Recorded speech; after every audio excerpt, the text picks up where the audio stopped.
Les festivals français sont en danger. Chaque été, ces événements font vibrer petites et grandes villes. Aujourd'hui, on regarde pourquoi les festivals français sont en péril. C'est tout de suite dans Radar.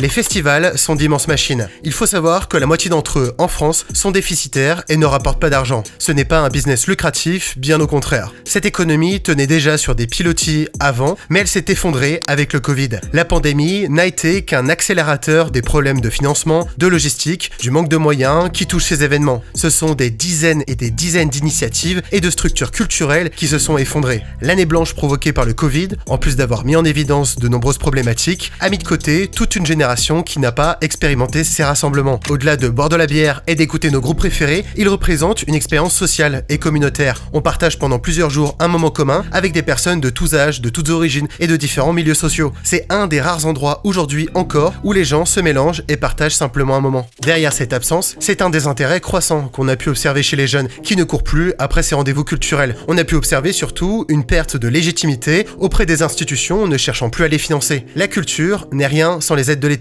Aujourd'hui, quasiment 50% du budget de ces manifestations dépend des subventions publiques et du mécénat. Et quand on voit ces baisses immenses de budget comme récemment en Pays de la Loire avec près de 73% de réduction des crédits dédiés à la culture, soit un total de près de 100 millions d'euros d'aide en moins, on peut s'interroger sur l'avenir des festivals en France. Pour rester dans le domaine financier, les festivals souffrent d'une hyper-concentration des organismes qui les financent. On peut le voir dans les médias déjà avec une dizaine de milliardaires qui détiennent la majorité des grands groupes de presse. Cette problématique se retrouve également dans le domaine des festivals en France. Comme le montre cette carte présentée par le syndicat des musiques actuelles, les festivals français sont majoritairement contrôlés par une poignée de milliardaires. Cela soulève un risque majeur de censure et de contrôle sur la programmation de ces événements au détriment de la diversité culturelle. Certains festivals culturels, face à ces difficultés, trouvent des solutions alternatives, comme le Vrai Repère Festival qui a lancé une campagne de financement participatif pour relancer son organisation face à un endettement important dans un petit village du Lot. Alors entre la concentration économique, la baisse des financements publics et la perte d'intérêt d'une partie du public, l'avenir des festivals en France apparaît plus fragile que jamais. Il est urgent de repenser leur modèle pour préserver leur diversité, leur indépendance et leur rôle essentiel dans le lien social et la transmission de la culture.